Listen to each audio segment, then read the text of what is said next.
Manipulative people use our better nature against us. When they want something from us, they pretend to be agreeable and compassionate like we are. But they're not. Emotional extortionists give us gifts we never asked for, then demand payment we don't owe. From the President of the United States on down to Mascatarian Mary next door, slippery characters are pushing us around and claiming they're doing it because they care. This week on Disaffected, we'll look behind the false front to see what such people are really after.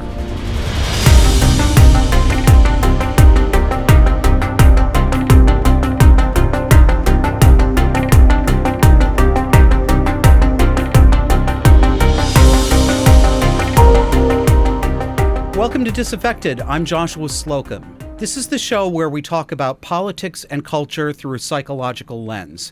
And the thesis of this show is that we are living in an era where abuse dynamics, and particularly the kinds of abuse dynamics that occur in people who have what are called cluster B disorders, that these abuse dynamics are starting to structure not just our domestic lives, where we're more familiar with things like child abuse and spousal abuse, but they're structuring our public lives and our public conversation as well.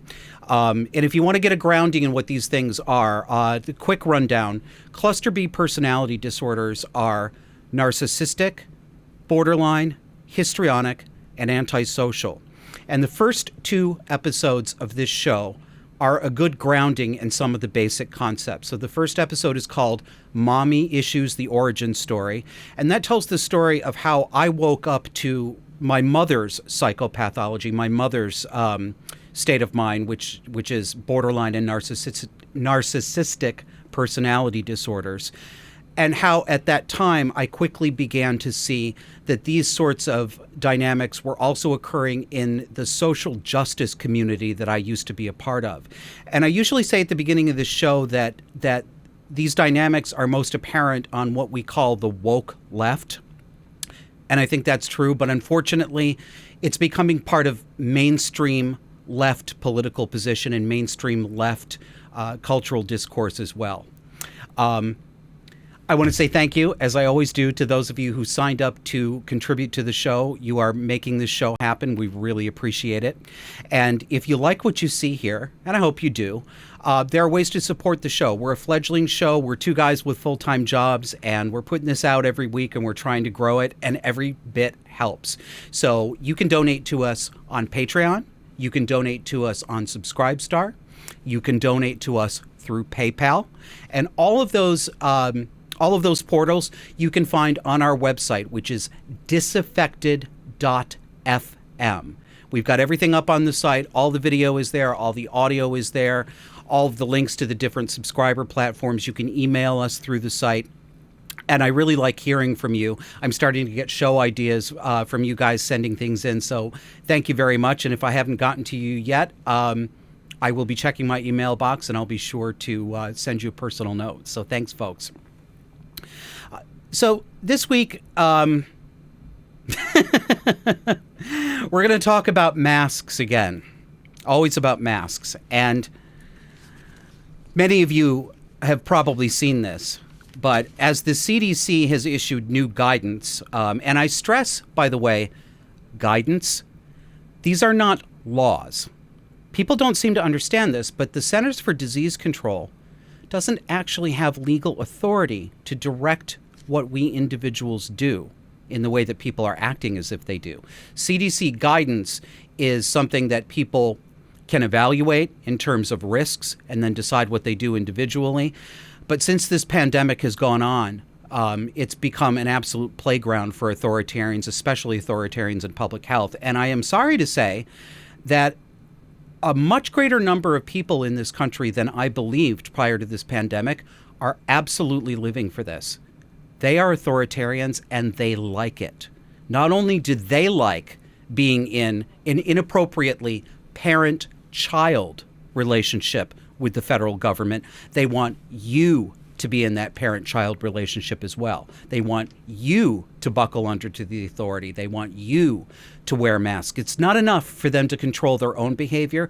They want to control your behavior. And more than that, they want to be seen to control your behavior. They want other people to see them punishing those of you who won't wear the masks or who only wear the masks when they absolutely have to get into a business. They want you to do it all the time. It's become absolutely religious. And the cluster B connection here is that, well, it's cult dynamics, right?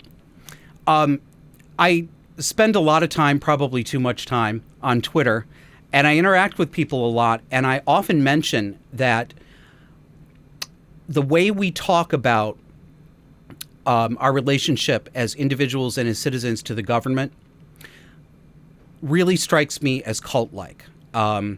There's dogma that you can't question.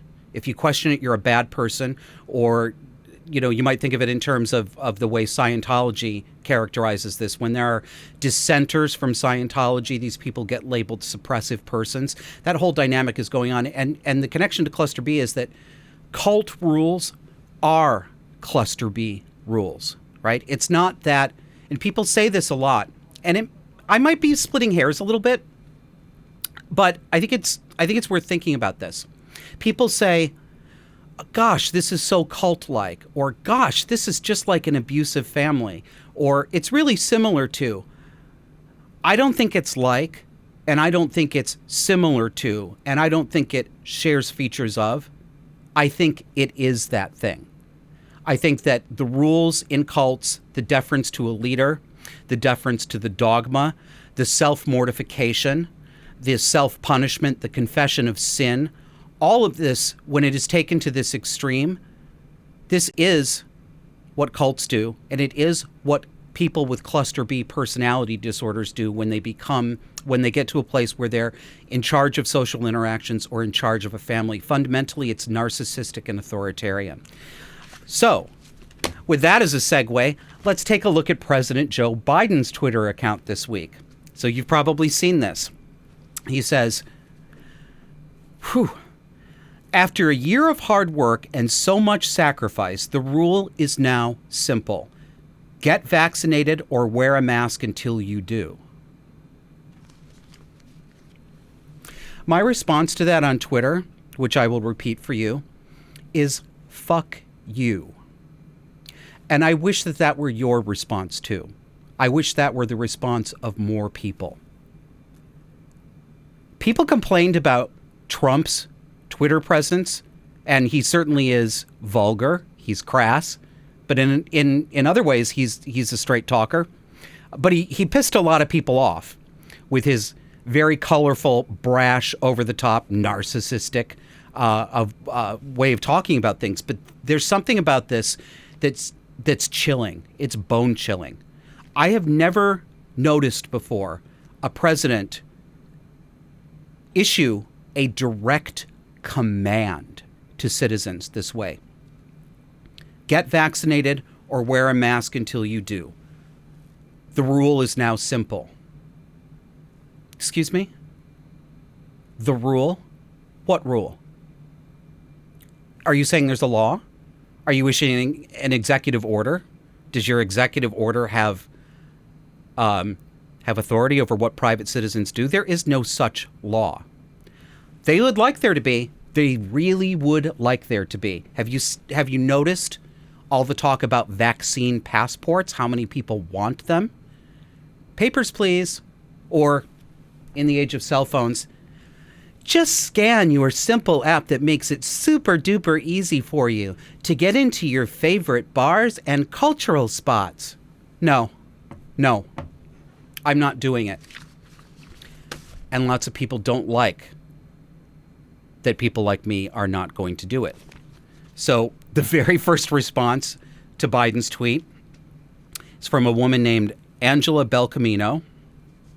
And she says, how do we enforce this? I don't want to be sitting in a restaurant inside with anti-vaxxers.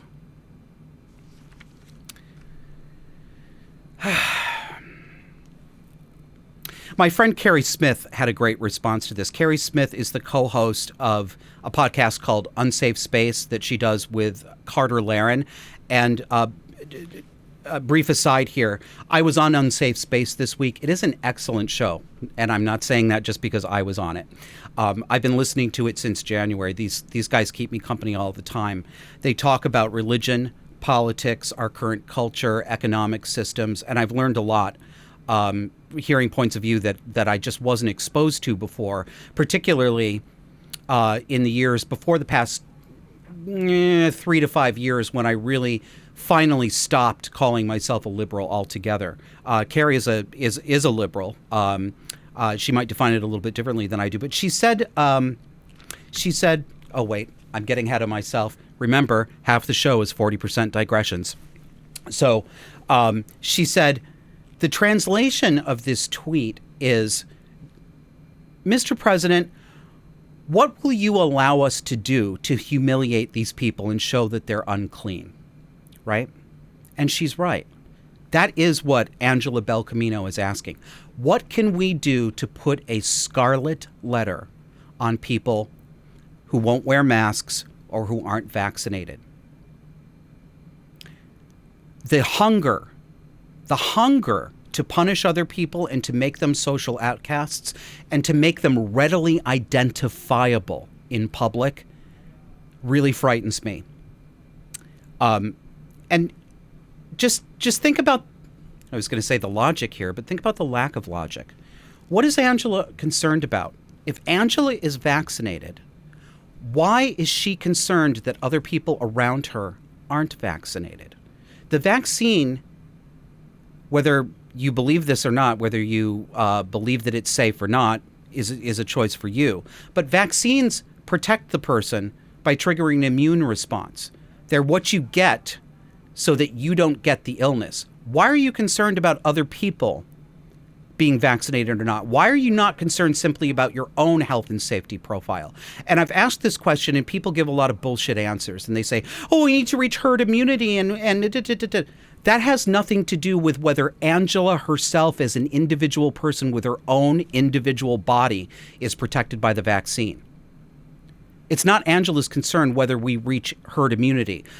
Whether we have reached herd immunity or not, me sitting in a restaurant being unvaccinated is not a danger to Allison. Angela, excuse me.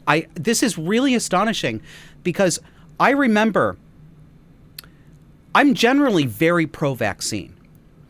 I'm one of those patients who affirmatively asks my physician when I go in for my yearly checkup to make sure that I'm up to date on vaccinations, measles, mumps, rubella. I don't even remember everything that's on the schedule, but I am pro-vaccine, right? And I go out of my way, even when my doctor doesn't ask me, and they usually do. But there have been times when there's been a couple of years lag time and I've remembered and say, hey, I think I need booster shots. Can you check my record? I am pro-vaccine. I am not pro these vaccines, any of the three of them. They're too new for me to be comfortable with. There's too much uncertainty. I am not convinced that the COVID virus is actually dangerous enough to change the risk-benefit analysis for me such that I would be comfortable taking vaccines that were made so quickly and that no longitudinal studies have been done on, because they can't be done, right? We're less than a year into vaccinating people. Did you know that these vaccines are being dispensed right now under emergency FDA approval? They haven't gone through the ordinary FDA approval process with all of the testing that goes into that. And I'm not confident enough to tell you that I think the vaccines are dangerous. I'm not going to try to influence any of you listening or any of you viewing on what you should do for yourself, because I don't know what the right decision is for you. For me right now, I'm not going to get this vaccine. But being a pro-vaccine person and having traveled for as long as I did in the liberal left, one of the liberal left's issues has been vaccine uptake. And people have said, follow the science, follow the science, follow the science. Well, if you follow the science and you believe the vaccine is effective, something else is going on here. Angela is not actually afraid that she's going to get COVID-19 from somebody sitting in the restaurant. Listen to what she says. I'll read it again. How do we enforce this? I don't want to be sitting at a restaurant inside with anti-vaxxers. She's saying socially unclean, intellectually polluted, anti-vaxxers, stupid people that I don't like. She doesn't want to have to be inside with people who think differently. She doesn't want to have to be inside with people who don't obey her orders or her wishes. This is not about her safety. This is about narcissism and control. And you see this when you look at conversations that people are having online. I can't count how many people I've watched in the past 2 weeks say something like, I'm still wearing my mask because I don't want other people to think I'm a Republican. And in the same breath, these people, well, I think they're poking fun or chiding people who don't wear masks. Oh, you stupid idiots, you stupid Republicans, you stupid conservatives, you're politicizing this. This is just about health and safety and you're politicizing it. Then they go ahead and do the same thing. They don't want someone to think that they may be a Republican, so they're going to wear a mask. So they know that they're doing the same thing.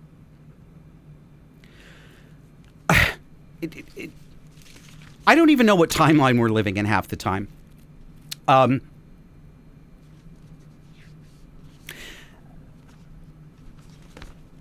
want to use an example. I want to talk about what people are doing psychologically and in a way that is psychologically manipulative when they act this way online, when they present themselves as caring saviors. They're only trying to do the right thing. They're only trying to make sure that people don't die. They're trying to protect you. So one of the things I've noticed, and this is a good place, actually, this whole episode, if you are interested in breaking down some of these dynamics and being able to identify them, I mean, I'm going to talk about this in a way almost like taking a video and stopping and annotating it along the way. Get a notebook, because this is a good one to take notes for. So when people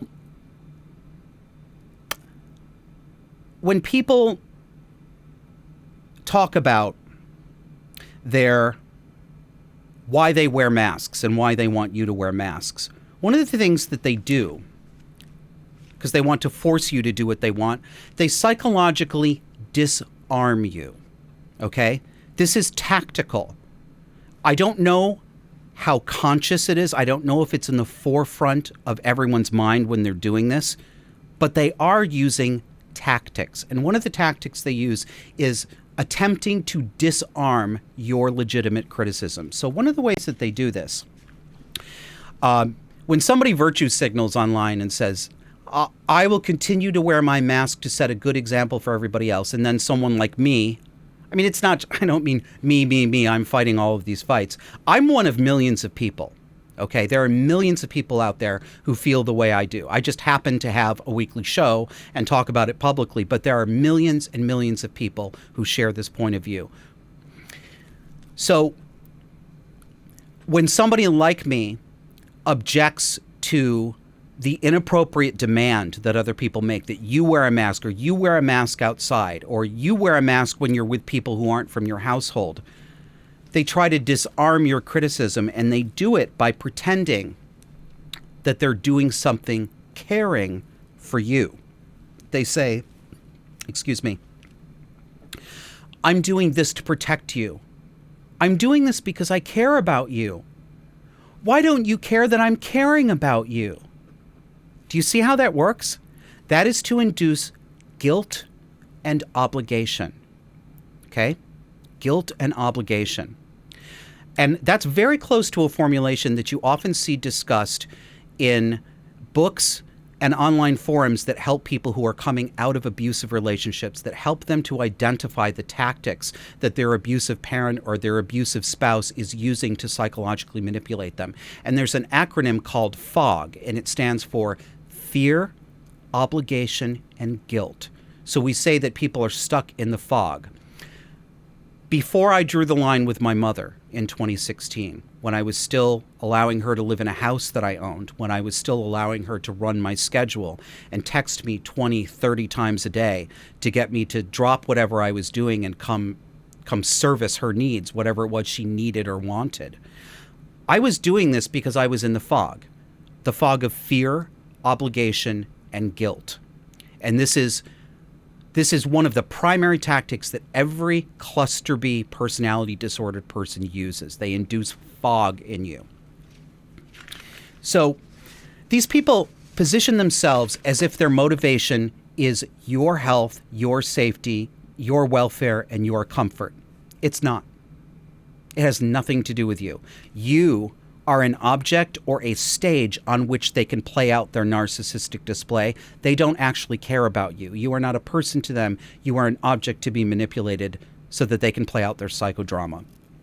So when somebody says, I'm doing this for you, I'm doing this to protect you, even if you believe that they are, and you really shouldn't, because most of these people, that's not what they're doing. There are some people who believe that. I get that. I get that there are people who think, if I'm putting this on, even though the chances are so minor, certainly with a vaccinated person and certainly walking outdoors, there are people, sadly, who are living in such fear and socially induced hypochondria that they actually do believe that, they might be dangerous to other people. But most of these people aren't. This is about themselves. It's about their own ego. So even if you believe that they believe they're protecting you, ask yourself a question. Ask yourself, did I ask for this protection?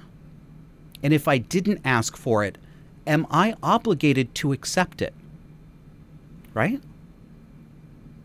I know that for some of you, that's going to be the first time that you've thought about it that way. And I also know for some of you that a light bulb just went on in your head when I said that, because I see this when I have this conversation with people.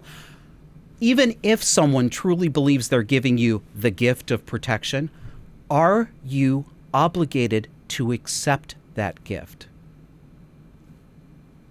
My answer is no, you're not.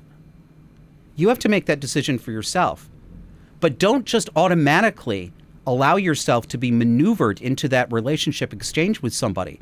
You have a choice, and you're not a bad person if you say, well meant, I appreciate the sentiment, but I didn't actually ask you to do that for me. I protect myself. Okay? Draw a boundary. And when people say, I'm doing this to protect you, there are a couple of ways to look at it. And these also come from literature about predators and abusers. And I keep going back to the book, The Gift of Fear, by the author Gavin de Becker. And I've recommended it before. I'll recommend it again. It changed my life. It is a book about detecting predatory people, especially being able to see through the camouflage that they put on in order to, they're wolves in sheep's clothing, right? So The Gift of Fear helps you to see through that. And Gavin de Becker takes you through these scenarios. He uses some real life examples, but he also uses some composite hypotheticals and then stops at each stage and says, this is what this person is doing. This is the feeling that he is trying to induce in this other person. Notice this. So two ways to look at this are dynamics called let's start with forced teaming. Okay? Forced teaming is a term, I think Gavin de Becker came up with it. He certainly uses it. But this is when a person tries to create the impression. A lot of this is impression management. It's theater, right? It's not that this is actually reality.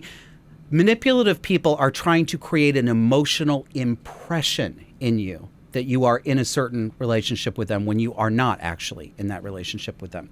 So forced teaming is creating the impression that you are both on the same side, that you share something in common. You are either you are on their team, like you worked together, or like you were friends, or you were working on a project together, when in fact you're actually not. And one of the examples that de Becker uses in his book tells the story of a woman who came home from grocery shopping and was looking for her keys to get inside the apartment building, and a guy who wanted to attack her, a random guy, saw her, thought she was an easy mark, and claimed that he was also a tenant of the building, and he needed to get upstairs too, and he'd also lost his keys, if I'm remembering the story correctly.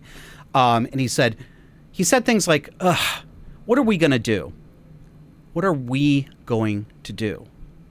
That's forced teaming. right? So the person who says, I'm doing this to protect you, you can look at it through forced teaming and ask yourself, are we really engaged in a project with each other? Are we really in this relationship? But one way to look at it that might be even more accurate is called loan sharking, right? And this is from, the actual phenomenon of loan sharking, predatory lenders, sometimes the mob.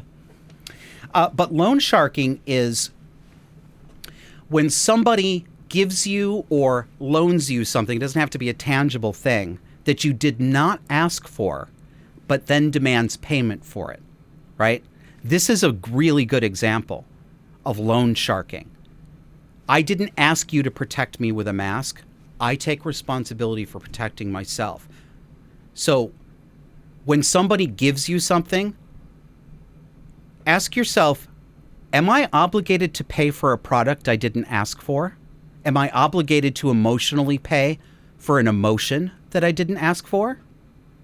And the answer is no, you're not, right? You're not. But because most of us are pro-social people, we want to go along to get along. When somebody initiates this kind of faux intimacy with us, a lot of us buckle under to it because we feel like we're being rude or mean or antisocial by not cooperating with it. That is a mistake. You are being manipulated. You are not being loved. You're not being protected. You're not in a relationship with somebody who has the right to expect you to accept their emotional gift or to pay for it. So don't be the victim of a loan shark. I have another really good example, and then we're going to get to a video clip. At my job, we get a lot of cold calls and cold solicitation emails from businesses that want to sell us something. I work for a nonprofit, so we're constantly getting come-ons from organizations that say, we can get you more members, we can solicit more donors for you, we can do this, we can do that. I mean, I just get scads and scads of these phone calls and come-ons in email. And sometimes they go so far as to send actual tangible physical mail. So earlier this year, there is a local company that wanted our business to do our cybersecurity and tech on our website. And they were relentless. I mean, every single day, 1, 2, or 3 emails, phone calls would come in. They would leave voicemail messages. And I'm sure some of you have experienced this. They've gotten really good.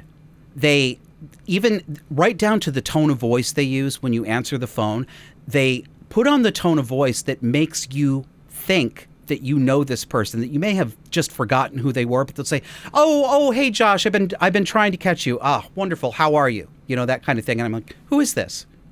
Oh, this is so-and-so from blah, blah, blah tech. This went on and on and on. And then they started sending mail. And they sent little tchotchkes, letter openers, flash drive, jump drives to go on your keychain, little gifts, right? Sometimes you see charities do this. You see nonprofits do this. They try to induce guilt in you by sending you pre-addressed return address labels with your name printed on them, or they'll send you a calendar that's full of sad puppies. And what they're trying to do is, you know that it costs them money to produce this material, to pack it, and to actually ship it to you. So you're going to feel guilty enough that you'll give them a donation. And this is the same thing.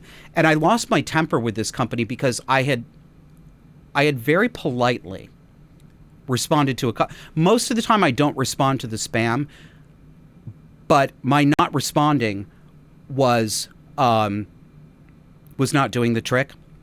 And I finally wrote back and I said, no more phone calls. I've tried to be polite about this, but you won't stop. And then I got another phone call, and there they were on the other end of the line. And I was just like, stop freaking calling here. And I hung up.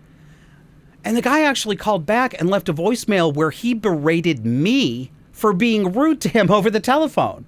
So sometimes these people will go really far. This is all forms of manipulation and inducing guilt in you and getting you to think that you are in a relationship with somebody that you are not in, so that you give them something that you don't owe them. And actually, this is a good time to take a break. When we come back, we're going to look at a clip from a UK morning talk show about the world's youngest transgender child. See you on the other side. Hey, listeners, guess what? We're on Patreon now. Bringing you this show costs money. Would you chip in to help? Go to patreon.com/disaffected. That's patreon.com/DISAFFECTED. Thank you.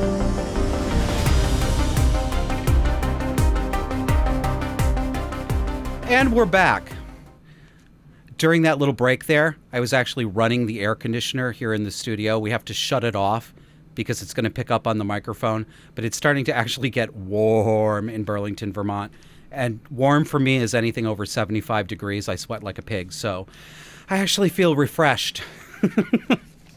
So I know I told you that we were going to go straight to a video, but I want to talk about one other thing for a couple of minutes before we do that.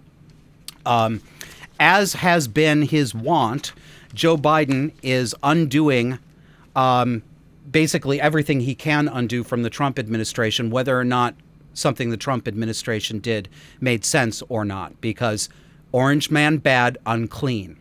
So this, I saw this item in the National Review this week. I'll read a couple of sentences for you.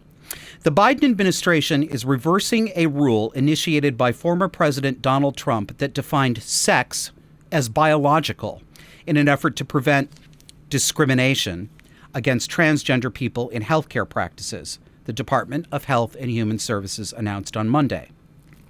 So what does this mean? What it means is the Trump administration never should have had to issue an executive order telling any section of the federal government that the term sex means sex, biological sex, male or female, non-ambiguous sex. But we're living in a world where up is down, water is dry, and black is white. So the Biden administration is now reversing that. Sex does not mean your actual sex anymore. It means your gender identity. And what is your gender identity? A made-up thing that transgender activists are trying to compel all of us not only to believe and act in, but to get into our laws as well. Your gender identity is your feeling that you are a man or your feeling that you are a woman. And your gender identity can be anything. It has nothing to do with your hormonal system. It has nothing to do with the configuration of your genitals or secondary sex characteristics. It's just this deep and very authentic feeling that you have. So what are the consequences of this going to be? Nothing good. Nothing good at all. And probably nothing good for women, mostly. So, it's unclear exactly how far this is going to go and what it's going to affect, but we have some indications. Again, from the National Review. The change will likely require that states which set their own Medicaid eligibility requirements, that they will have to provide gender reassignment surgery and hormone therapy to Medicaid recipients. For those of you outside the United States, Medicaid is our federal program that pays for medical care for the poor. So this, and I'm sure that they're right about this. I'm sure that this has to do with the fact that they want to compel insurance companies to pay for what's called gender affirming care, which is when you are a man giving a man estrogen, which poisons his body, but which will help him develop breast tissue, all the way up to gender. What are they currently calling it?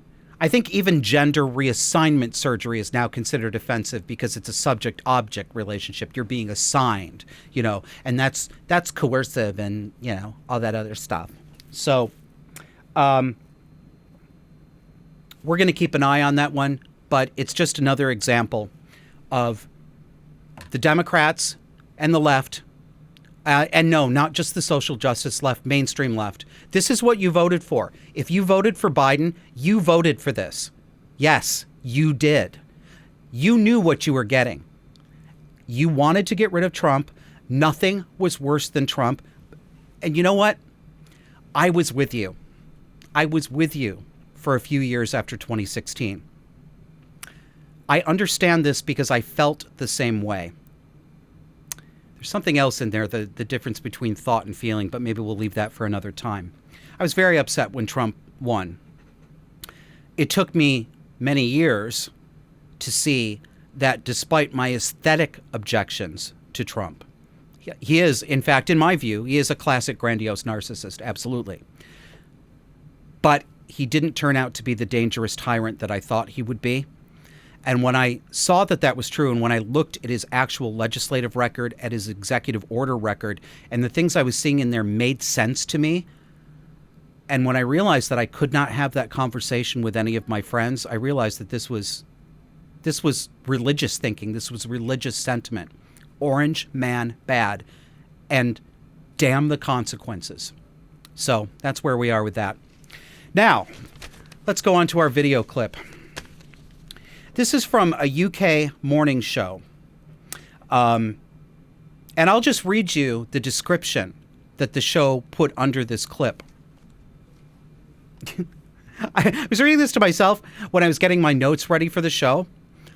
And for a moment, I did not know if this was a parody or satire that I had written in my own words for a funny. And then I realized, no, I didn't write that. This is what they wrote. So here it is.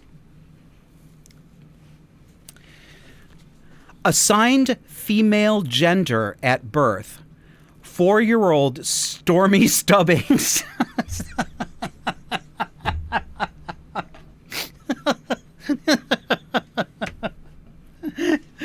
As if I don't laugh, I'll cry about this because it is actually tragic. We're talking about a child here, folks. Stormy Stubbings first began showing signs of identifying as male at just 18 months old. Stormy's father says his son, quote, hated pigtails and dresses, or even pretty shoes, and at the age of 2.5 told his family, I'm not a girl, I think I'm a boy. However, the family have faced a struggle getting some adults to accept Stormy's decision, with many still insisting on calling him a girl. Stormy's mom and dad, Matthew and Clara, join us in the hope that their story raises awareness so other families don't suffer alone. We're going to go right into the clip. Assigned female gender at birth, 4-year-old Stormy Stubbings first began showing signs of identifying as male at just 18 months old. Well, Stormy's parents say he hated pigtails and dresses, and at the age of 2.5 told his family, I'm not a boy, I'm not a girl, I'm a boy.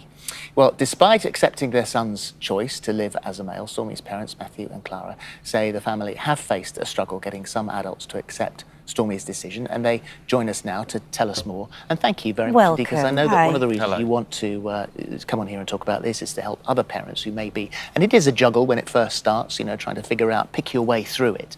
And so when did he start to express his choice? I think, I mean, as you said a second ago, it was when he was really soon enough and early enough to talk in a way he could express himself properly. So you think about hindsight, it feels like he was around 2.5, 18 months ago, because that's the point when he could really say it. You know, before then we'd thought it, and he was living certainly what we would call the stereotype boy lifestyle. But yeah, it was around 18 months ago. I think at first, because he had a brother, we initially thought, oh, and we have, you know, stereotypically boys and girls' toys and clothes. So initially we just thought, oh, it's just, you know, normal progress. We haven't had any other children. You know, I've not worked with little children before. So initially, you know, we just treated him as, you know, as a parent, as you would any child. And it wasn't till later that it became apparent that we did need to address it and validate it. And so to address it, I guess you sort of think, well, we've never been in this situation before, where do we go? And you approached the Mermaids charity and your local health visitor. And so what advice did you get there?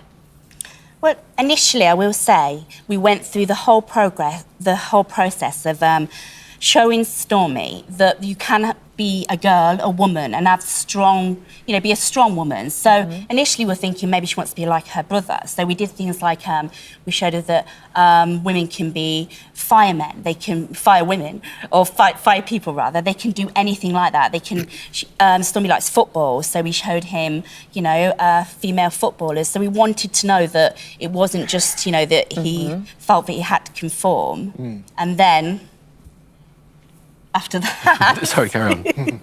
After that, we basically started kind of saying, we need to do something about that. We phoned the health visitor that was really supportive. Yeah. And she did say, I'm not sure we're allowed to say this on TV, but she did say, can you make sure that Stormy knows that she is biologically a girl, so she has a vagina. Yeah. And that had to be something that Stormy knows. So there wasn't any confusion like people perceive it to be. Stormy is not confused. Stormy knows he has a vagina. You're very open. There's no confusion here. Stormy knows he has a vagina. Really?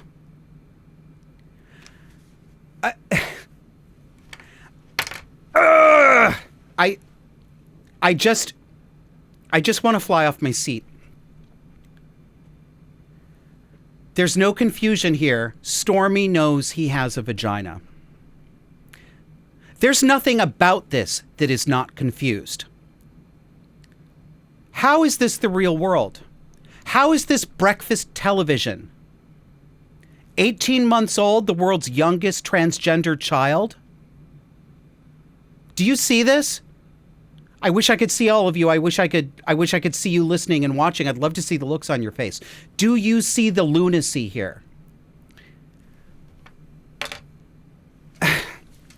These parents, I'm battling myself trying to figure out what to say about them, because part of me thinks, no.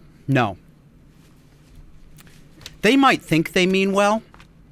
They're not right in the head.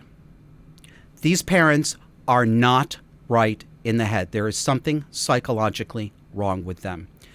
If you believe for one moment that an 18-month-old child who doesn't like dresses and doesn't like pigtails was actually saying to her parents that she's really a boy and that she knows what that means and that this is an authentic expression of a legitimate, real, so-called gender identity, you've lost your goddamn mind, like these two.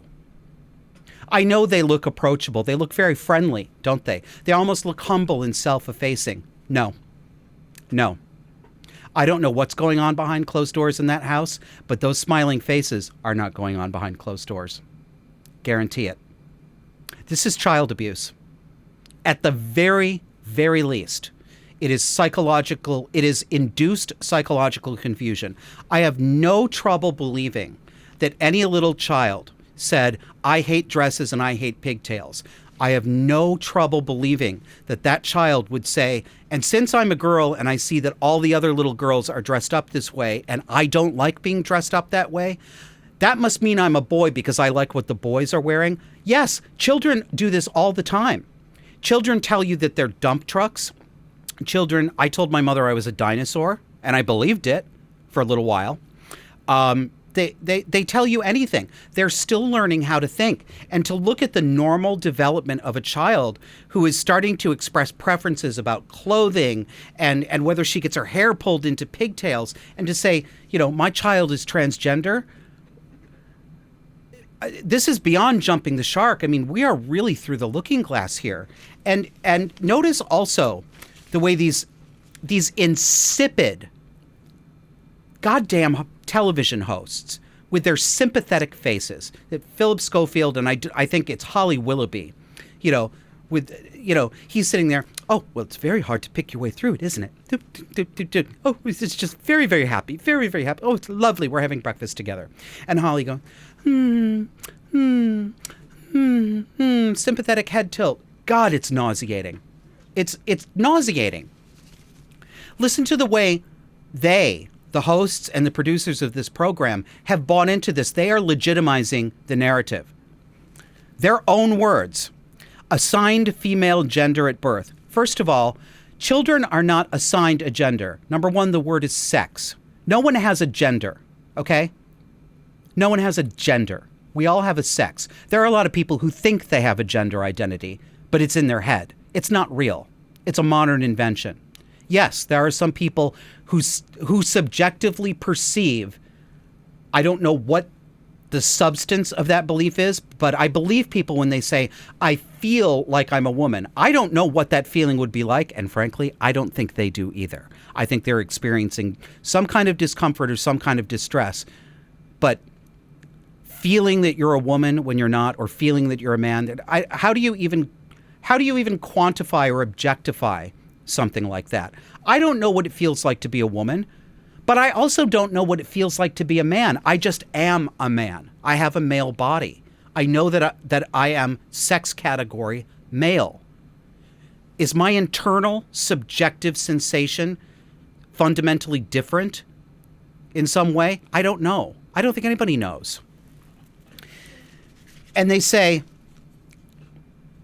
Stormy's father says his son, this is the legitimation here, right? There's no question here. This is just affirmation. This is a boy, even though this is a little girl. This is a boy, his son, and acting surprised when many people still insist on calling him a girl. Well, I wonder bloody why. I wonder why. What's wrong with just giving that kid a haircut? What's wrong with letting her wear, what even are boy clothes? Shirts with dinosaurs? Are they not girls unless they're wearing dresses?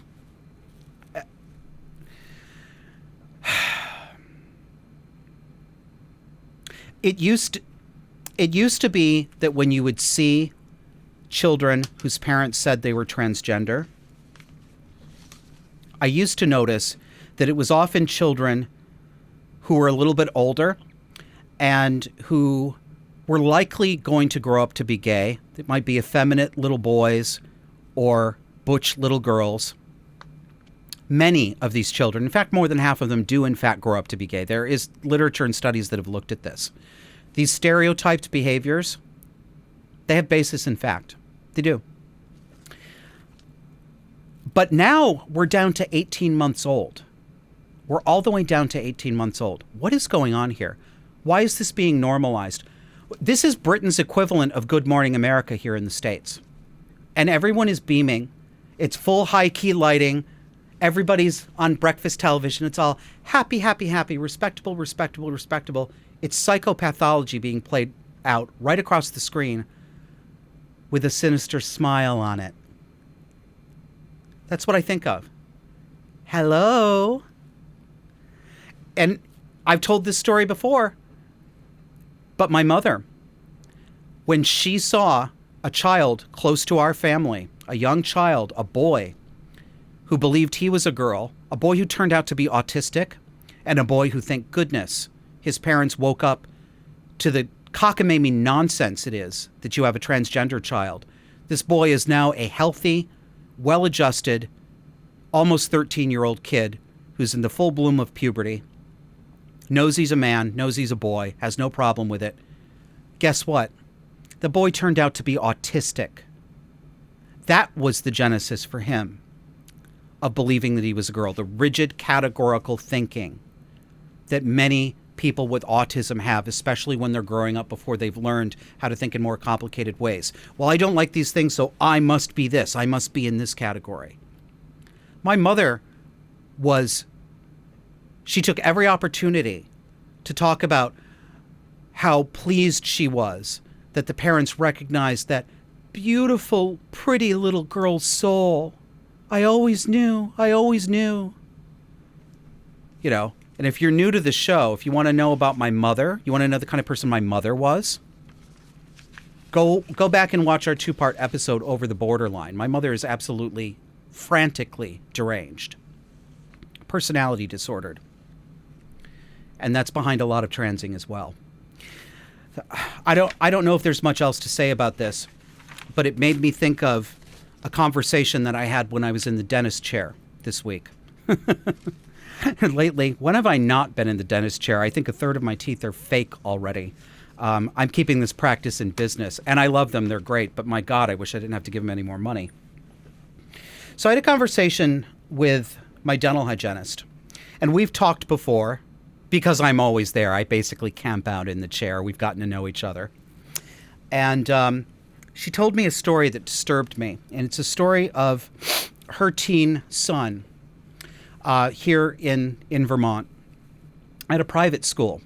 Now, you remember a couple of episodes when we talked about neo-pronouns? What are neo-pronouns? Well, according to the New York Times, they are pronouns that are not he, she, they, them, his, her, but neo. So they can be things that are not sexes or genders. You can be dog self or dragon self. Just nonsense. Utter nonsense. Well, if you saw that episode, you saw that I was marveling that it was in the New York Times, the so-called paper of record. Well, now it's happening in the real world. So this is the story that my dental hygienist told me.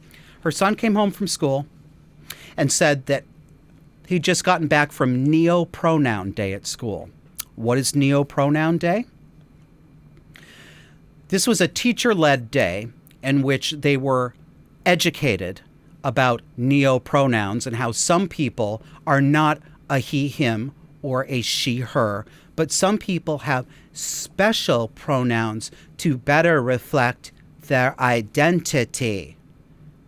I'm sorry, I can't not hear it in that childlike kind of recitation. I mean, this is absolutely ridiculous. And everybody in the class had to pick a neo-pronoun. That wasn't enough. Then they had to have, it was either a game or some sort of exercise where everybody had to remember everyone else's neo-pronoun and refer to other people correctly by their neo-pronoun.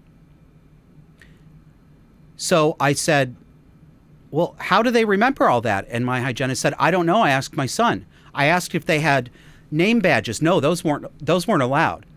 You had to remember them on your own. And if you did not remember someone's neo-pronoun, I don't remember if you actually got points deducted from a game, but it was very clear that you made a wrong move. You made a foul move, right? Think about what's going on there. I suppose it is possible that this was merely a silly game, that they were having fun. I suppose that's possible, but I don't think it is. Why don't I think that? Why am I not taking the charitable and soft interpretation? Well, because I'm a grown-up and I have my eyes open and I know better.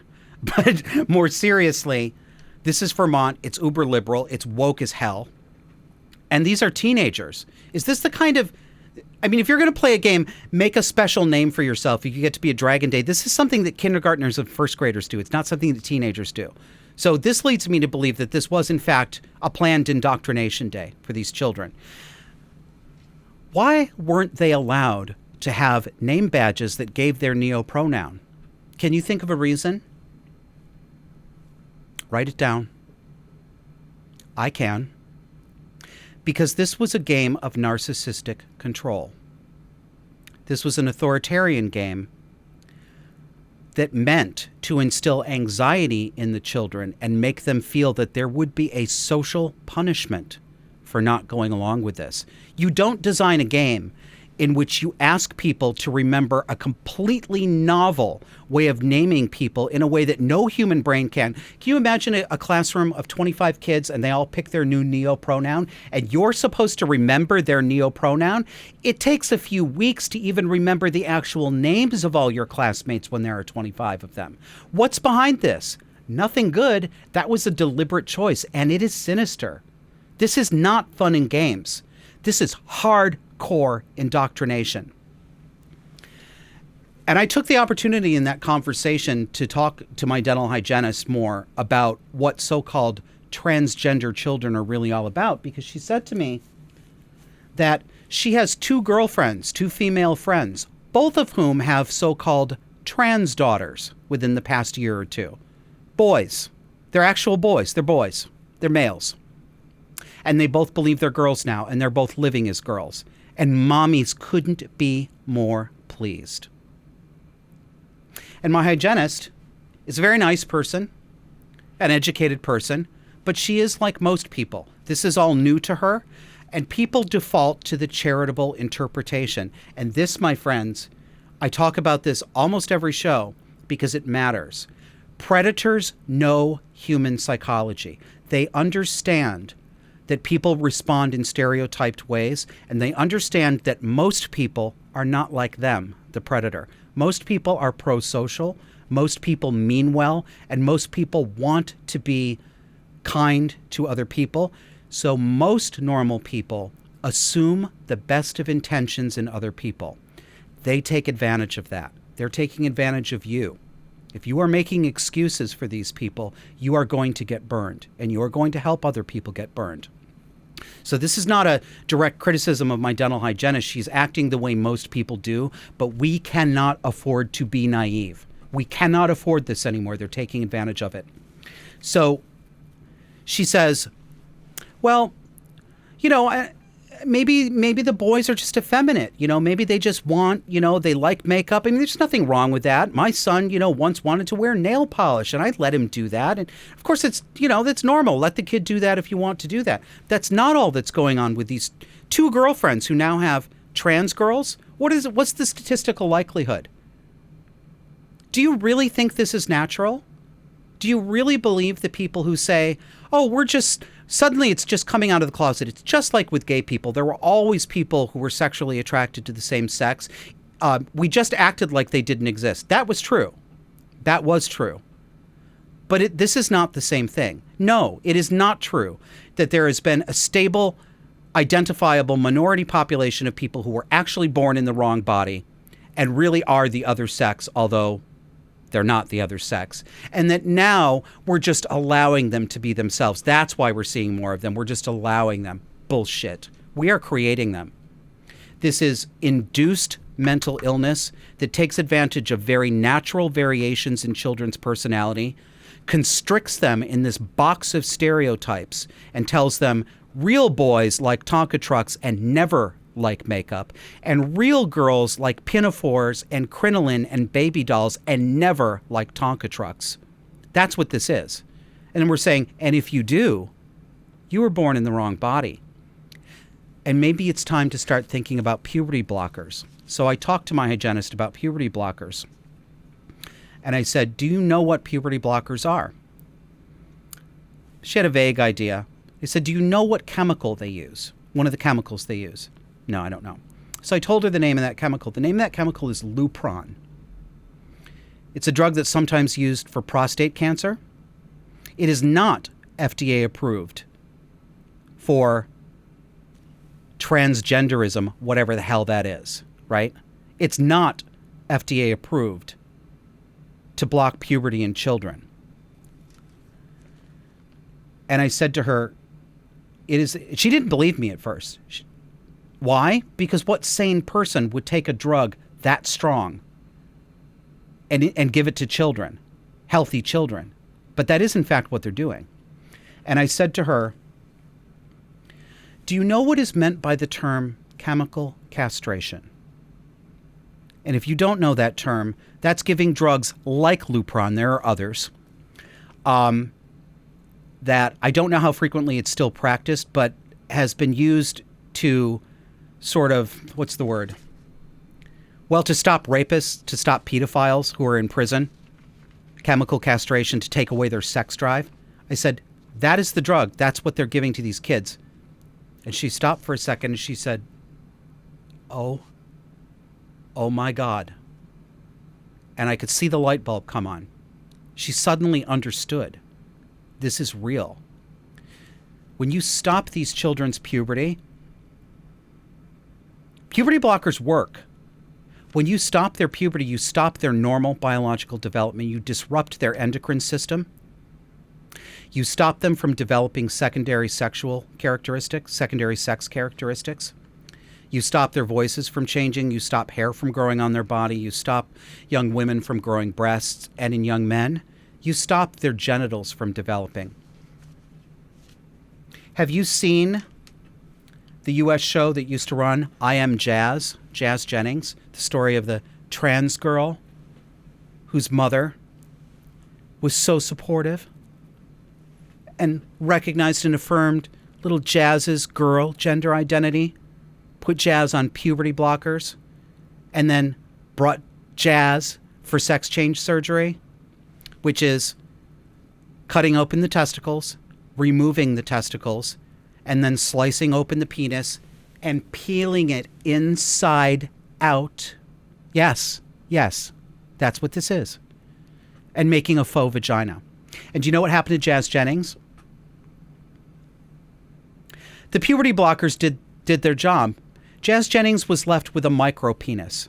There was so little genital tissue when Jazz was a teenager that they could not work with it. They could not make the faux vagina out of it. They had to use tissue from his colon.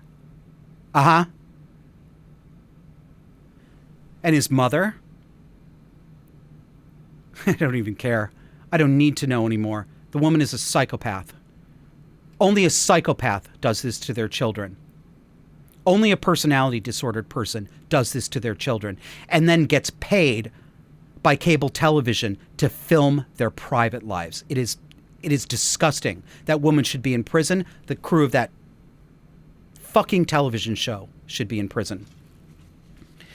Excuse me. No, don't excuse me. My reaction is exactly proportional. This is what your reaction should be. This should be the reaction of any normal, compassionate, right-thinking person. This is mutilation. It is astonishing that this is legal. And I hope to God the lawsuits come fast and furious. And I hope this is a scandal that rocks this nation to the core, because we need to sort our soul out. We're going to take a break in a minute and go on to the final segment, but I want to set this up. In talking to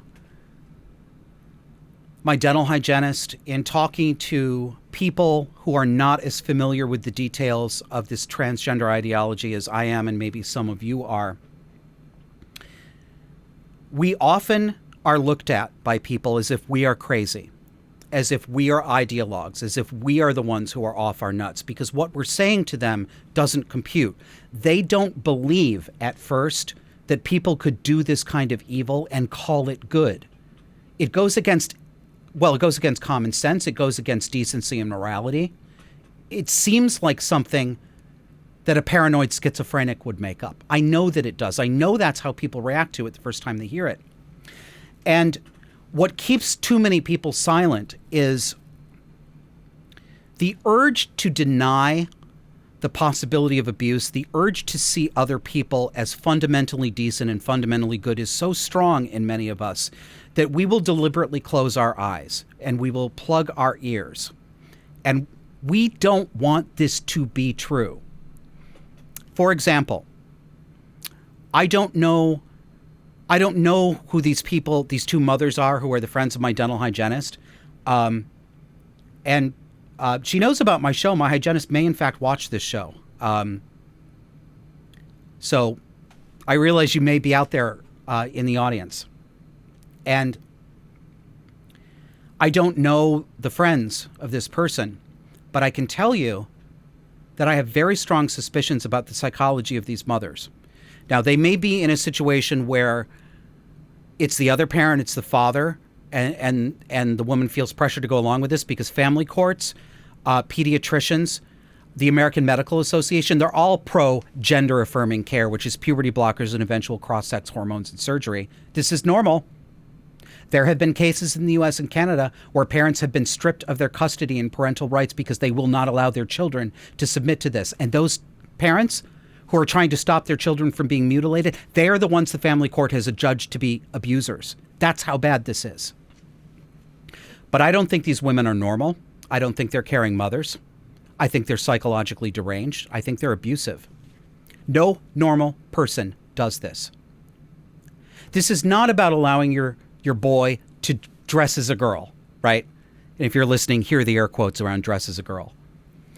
There's nothing pathological about a boy who likes things that are traditionally for girls. There is nothing pathological about a girl who likes things that are traditionally for boys.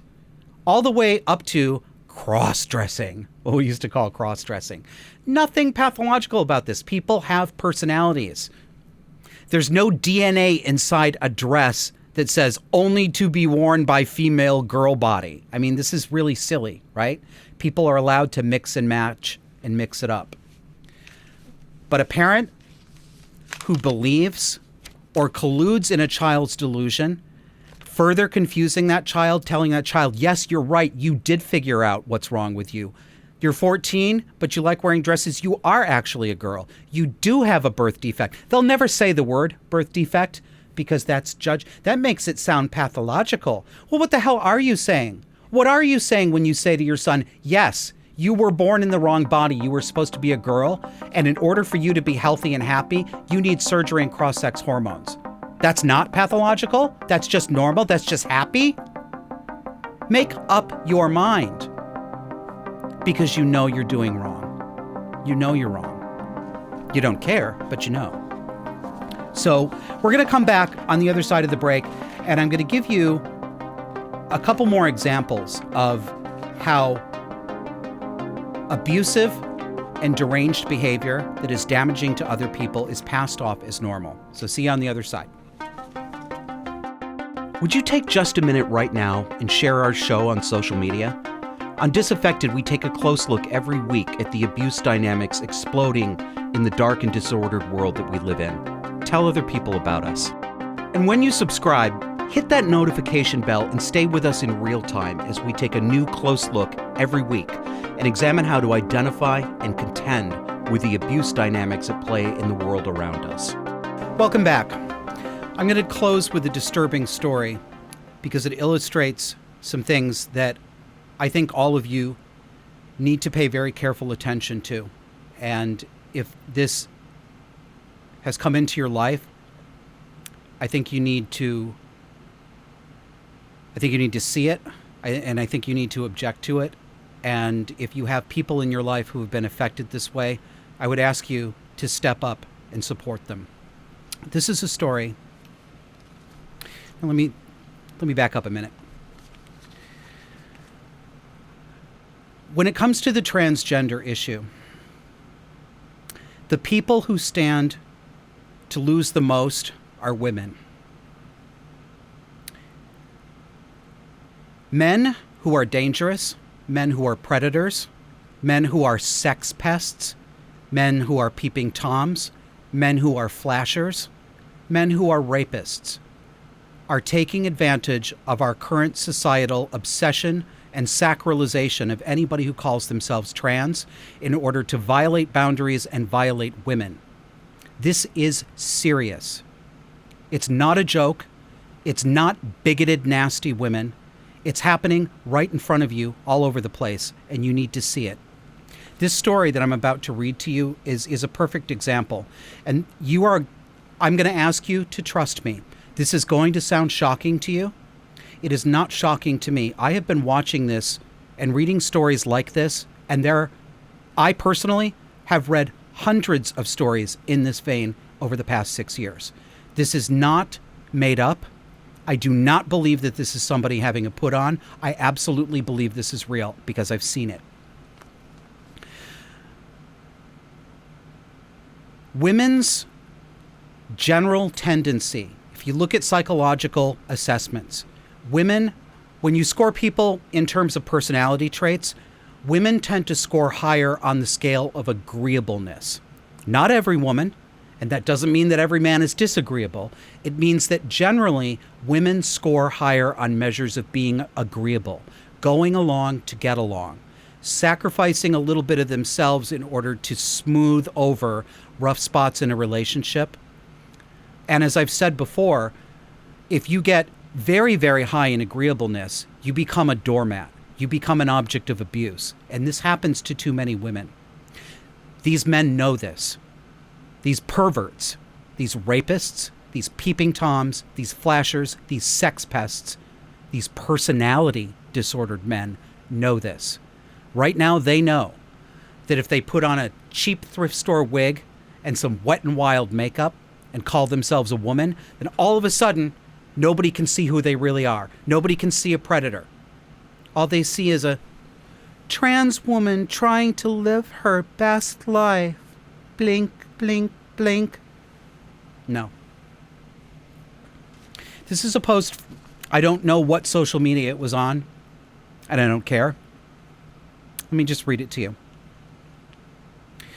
Okay, please be kind here. I'm struggling to do the right thing. I've been practicing yoga for 2.5 years. I'm a very shy and introverted person, and after going to several yoga studios, I was very grateful to find one where I'm comfortable. Their schedule and location are convenient to me. Thanks to this combination, I've been able to deepen my practice, and I feel like it's been a miracle in my life. So there's a new person coming to the studio who's also new to yoga. This person is a transgender woman, and I warmly welcomed her to the studio. I do believe and support trans people in using whatever bathroom facilities they feel most comfortable in. Or so I thought, anyway. I was in the open shower area, and she and I ended up being the last 2 people in there. She is definitely very masculine. She had an erection and took an extended look at my body. I wish I had loudly said, "Why are you looking at me?" or "Stop looking at me." But I didn't. I have a lot of compassion for the challenges faced by the LGBTQ+ community, but I also have my challenges. I was molested as a girl, and this is the strongest I have ever been triggered as an adult. This time and another time in college when I had a guy aggressively grind against me. But her locker room etiquette was bad to have looked at me for so long. Now I have anxiety. If I stop going to the yoga studio, I won't be able to do yoga before work. I could go to the owners and, what? Be a little tattletale? Be very unpopular and say I'm not comfortable with a transgender person? That goes against everything I thought I believed in. I have fought to bring kindness and understanding to difficult situations. Trust me, I do understand that me being triggered by an erect penis is my problem. I've intermittently been in therapy most of my adult life. I feel disempowered and old-fashioned and vulnerable and stupid and confused. I hope nobody guesses exactly where I'm talking about, and please, please be kind with any feedback. I wish I could talk to this woman. I wish she were among you in the audience right now, because this is what I would say. You are not crazy. You are being gaslit. You are being manipulated. There is no she in that locker room with you. That's a man. Women don't have penises. They don't have erect penises. This is not a transgender person. This is not someone with challenges. This is not an oppressed minority member who just wants love and acceptance. This is a man who is a sexual predator. This is a man. Your eyes are not lying to you. Your mind is lying to you, because we have all been gaslit by this nonsense.